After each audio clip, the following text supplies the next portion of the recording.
"We all agreed not to do gifts this year," my mom announced, smiling like a queen declaring peace.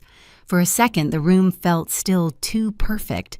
The fire crackled, the chandelier hummed, and I could almost believe her. Then the front door opened and my sister swept in, arms stacked with shimmering boxes, laughter echoing through the house. My son froze, watching his cousin tear into an iPhone 17 Pro Max, tears of joy spilling down his face. I felt something inside me snap, not loudly, just clean. That night, no one noticed I stayed awake. They will when they see what I did next. I grew up in Wisconsin, the kind of place where winters felt endless and family meant everything, or so I thought. My name's Zoe. I'm 37, married to Ethan, a paramedic who somehow still finds patients after 12-hour shifts. We have 2 kids, Emma, 9, quiet and thoughtful, and Jake, 7, all energy and heart. We live in a modest house with peeling white paint and a furnace that moans every December. Still, it's home warm in the ways that matter. My parents, Carolyn and Rick, live 20 minutes away in their colonial dream house, the kind with wreaths on every window and a driveway so long it looks like an invitation to judge you before you reach the door. My mother loves perfection, the appearance of it at least. Her pearls, her hair, the way she calls things simple right before making them complicated. My father, a man who measures love in price tags and golf scores. And then there's Tessa, my younger sister. She's the sparkle to my stability, the favorite since we were kids. She never had to earn affection. She just arrived, and the room shifted to her orbit. I used to think I was okay being the dependable one, the one who remembered birthdays, who showed up early, who stayed late to help clean. Every family needs one, right back. Then I didn't see how that kind of loyalty turns into currency, how the more you give, the more people expect you to. When we were little, Mom used to say Zoe's the sensible one. She doesn't need much. At 14, I gave up summer camp so Tessa could go to cheer camp. You understand, Mom said, pressing a 20 into my hand, like that made it fair. At 23, I co-signed Tessa's first apartment lease because she's still finding her footing. At 28, I had a small courthouse wedding so we wouldn't overshadow Tessa's engagement party. Every time I told myself it didn't matter. But it did. Still, every Christmas, I'd show up with homemade cookies, hand-knit scarves, and the same fragile hope that this year might feel different. Last year, when Ethan's overtime was cut, we agreed to skip big gifts, just focus on family time. Presents, not presents, Emma had said, proud of herself for remembering the phrase we'd been using to keep spirits high. I clung to that. A week before Christmas, Mom called, her voice bright. "We're keeping things simple this year. No pressure, Zoe. Just bring yourselves." It sounded reasonable, comforting even. I wanted to believe it. I wanted my kids to believe in family the way I once did. So we baked brownies wrapped in parchment tied with candy cane ribbons Emma made herself. Jake drew Christmas cards full of glitter and misspelled joy. We packed them carefully, laughing as frosting smeared our fingers. For a moment, it felt right, like maybe all the years of imbalance could be wiped clean by one honest Christmas. Driving to my parents' house, snow fell in slow, forgiving flakes. The radio hummed low and Ethan reached over to squeeze my hand. "It'll be fine," he said, though we both knew what he meant was brace yourself. Still, I nodded, because that's what I do. When we pulled into the driveway, I caught sight of the front porch, perfectly symmetrical, wreaths, ribbons that matched the drapes. My mother opened the door before we knocked her smile tight and camera ready. "There you are," she said, kissing the air beside my cheek. The smell of cinnamon and control filled the foyer. "Remember, we all agreed no gifts?" I smiled back, the kind of smile you give when you already know the ending, but you're pretending not to. That night would prove one thing: it's never the agreement that breaks you. It's realizing they never meant it in the first place. Dinner started the way it always did. Too bright, too loud, too perfect. My mom's table gleamed with gold chargers and cloth napkins folded like swans. The catered food arrived in silver trays, steaming and flawless. She waved off my brownies as if they were a charming relic from the past. "Oh, how sweet," she said, setting them beside the appetizers like an afterthought. Ethan helped Rick uncork wine, the two of them exchanging polite small talk that sounded rehearsed. Mom peppered Ethan with questions about his work schedule, her tone coded in concern but sharp underneath. Still, those long shifts. That must be tough on the kids. Translation: you should be earning more. Ethan smiled, used to her double-edged compliments, but I saw the flicker in his jaw. Across the table, Tessa breezed in, 20 minutes late, her coat glimmering under the chandelier. "Sorry the roads were terrible," she announced, kissing Mom on both cheeks, like she'd just returned from Paris instead of the suburbs. Logan followed behind, arms full of glossy gift bags. "Tessa." Mom clapped her hands like a child. "You made it." The room tilted. I looked down at my lap, breathing through the sting. "We all agreed no gifts this year." The words circled my mind like a cruel joke. Tessa set the bags near the tree. "Don't worry, these aren't real gifts. Just little things we picked up." She winked, laughter spreading like perfume. Rick chuckled. "You always go above and beyond, sweetheart." No one looked at me. Jake tugged at my sleeve. "Can we give Grandma our brownies now?" he whispered. I nodded, forcing a smile. Emma carried the wrapped tray, her small hands trembling as she offered it to my mother. "Oh, darling," Mom said, taking it delicately. "Homemade. How lovely." Her tone was polite, distant. She didn't even open it. My throat tightened. I watched Emma's expression shift, her excitement dimming. She set down the brownies next to the shrimp platter and stood silently beside me. Dinner rolled on conversation, looping around Tessa's new kitchen renovation, her kids' private school, their upcoming trip to Maui. Every story sparkled with money. I sipped my water, feeling smaller with each passing toast. At one point, Rick turned to me. "So Zoe's still at that little marketing job?" Ethan stepped in before I could answer.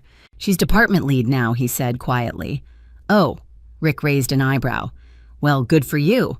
The same tone he used when he congratulated his golf buddies on not losing by too much. I laughed softly, but it came out wrong, thin, brittle. The plates cleared and conversation drifted toward the tree. Tessa's sons buzzed with excitement, whispering about what was in the bags. Mom said, "We'll just let them open a few things." My stomach dropped. Jake's hand found mine under the table, sticky with frosting. He smiled up at me, oblivious, trusting. Emma sat perfectly still, eyes flicking from the pile of presents to me. I squeezed her hand back, pretending calm, while every nerve in my body screamed. I'd told myself for years that these moments didn't matter, that being overlooked wasn't the same as being unloved. But watching my children's faces now, their confusion, their quiet hurt, I realized what I'd been protecting wasn't peace. It was everyone else's comfort at the expense of mine, and something deep inside me started to shift. The first gift tore open with a sound that split the room, the sharp rip of expensive paper. Then another and another. Tessa's sons sat on the floor, surrounded by glossy boxes, their laughter rising with each unwrapping. An iPhone 17 Pro Max shimmered beneath the twinkling lights. "Oh my God, Mom!" her oldest shouted, tears of joy streaming down his face. The room erupted in cheers, phones out, flashes popping. Across the room, Jake froze mid-step. He still held the handmade card he'd drawn for Grandma, a wobbly tree with crooked stars. His eyes darted from the glowing phone to his grandmother's smiling face. "Didn't Grandma say no gifts?" he whispered. Emma pressed closer to me, her small hand clutching my sleeve. I couldn't answer. I was staring at my mother, her radiant practice smile, the one she saves for company. "It's just a little something," she said. We didn't want to make a big deal. I could feel my pulse in my ears. My mother's pearls gleamed under the chandelier as she helped Tessa gather the wrapping paper, laughing about kids these days. Logan tossed the empty boxes into a pile. "Worth every penny," he said proudly. Rick nodded, chuckling. "That's what Christmas is about, huh? Seeing their faces light up." The laughter blurred, distant and hollow. All I could hear was Jake's quiet voice again. "Are we poor, Mom?" The words hit harder than anything my parents had ever said. My throat closed. Emma's fingers tightened around mine until they trembled. I glanced at the tray of brownies, untouched edges drying under the heat vent. The cards we made were still stacked neatly on the table, glitter dulling under artificial light. Tessa leaned against the mantel, sipping champagne, watching me watch them. Her smirk was soft, but sharp. "Don't be so serious, Zoe." It's Christmas." My father sighed dramatically. Here we go again. That was it, the final insult, the casual dismissal of years of swallowed pride. I stood slow and steady. The laughter dimmed. "We should get going," I said quietly. Mom blinked, surprised. "But dessert?" "You can have ours," I cut in. My voice didn't shake. "Merry Christmas." Ethan helped the kids with their coats. No one stopped us, not really. Maybe they didn't believe I meant it. Outside, snow drifted under the porch light, soft and silent. Jake's mitten slipped from my hand as he climbed into the car. "Are they mad at us?" he asked. "No, sweetheart," I said. My voice was calm now, almost light. "They just don't understand." As we drove away, the house behind us glowed like a movie set, perfect hollow staged. I looked in the rearview mirror at my children's faces pale in the glow of Christmas lights. I'd spent my life being the quiet one, the reasonable one. But somewhere between that untouched plate of brownies and my son's question, something inside me cracked open. It wasn't anger. It was clarity, sharp, clean, irreversible.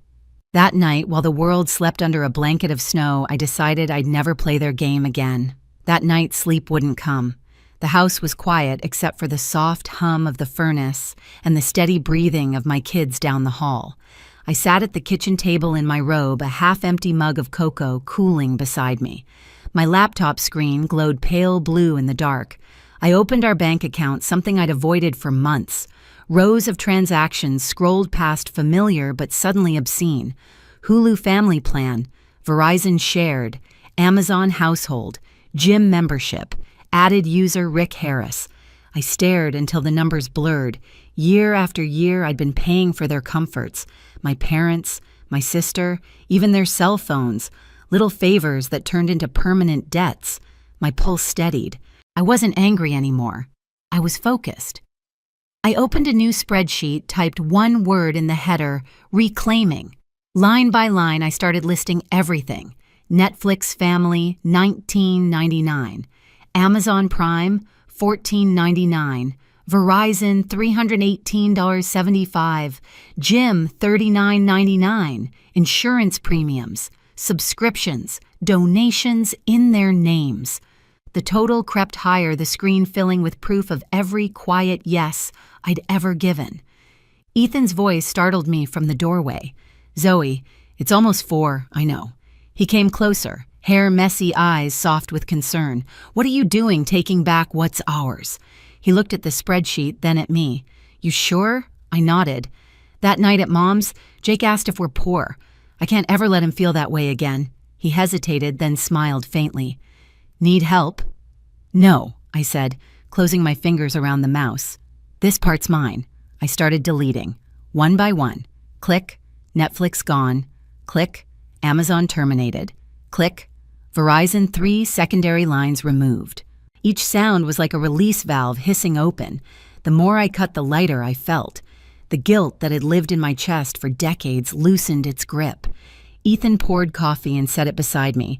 "You've been holding that family together a long time," he said quietly. "Yeah," I murmured, eyes still on the screen, but not anymore. When I finished, the spreadsheet showed a new column reclaimed, $612.71 per month. At sunrise, I closed the laptop and exhaled.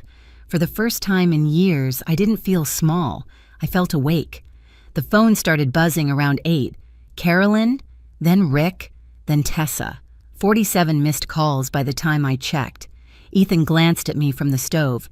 "You gonna answer no?" The pounding came next, hard, insistent. I opened the door to find my parents on the porch, both red-faced from cold and fury. Behind them, 2 police officers shifted awkwardly. "This is my daughter, Carolyn," announced. "She hacked our accounts and stole our services." The younger officer cleared his throat. "Ma'am, could we talk inside?" I stepped back, calm. "Sure. Coffee." They followed me in. I laid out the printed statements, each account, each charge, each one in my name. The officer skimmed them, nodding. "These are legally yours, ma'am. You're entitled to cancel." Rick exploded. "We raised you. You can't just—" I didn't take anything I said quietly. I just stopped giving what was never appreciated. Silence. The officers exchanged a glance. Then one said gently, "This seems like a family matter." They left. My parents didn't. Carolyn's voice trembled. Family doesn't do this. Exactly, I said. Family doesn't take and call it love. Rick's face fell. After everything we've done for you, you mean everything I've paid for. The words came out sharper than I intended, but I didn't apologize. They left without another word, the slam of the door echoing through the house. I leaned against the counter, shaking not from fear, but from release. Ethan came over, wrapping an arm around me. You okay, I think? I said, exhaling slowly. I finally am. By afternoon, the family group chat lit up like a siren. Mom's first message read, "We're heartbroken. This isn't how we raised you." Then Tessa chimed in, "Can't believe my own sister ruined Christmas." Rick added his usual punctuation, "unacceptable." I didn't respond. Instead, I made pancakes with Jake while Emma practiced her recorder for the school recital. For once, the noise in my kitchen was just ours. Simple, honest, peaceful. That evening, the doorbell rang again. My parents stood on the porch, smaller somehow, their outrage cooled into confusion. Mom's voice cracked. "We just want to talk." I let them in. The living room smelled like coffee and cinnamon, my home, not theirs. Dad started pacing. "Do you know how much we sacrificed for you?" I opened a folder and set it on the coffee table. "I do. And I know exactly how much I've sacrificed for you. Rows of numbers. 10 years of quiet giving laid bare. Phone bills, insurance subscriptions, temporary help that never ended." Mom scanned the pages, face draining of color. "I never asked for repayment," I said evenly, "but I'm done carrying the weight of your choices." She looked up, eyes glistening. "We didn't mean to take advantage."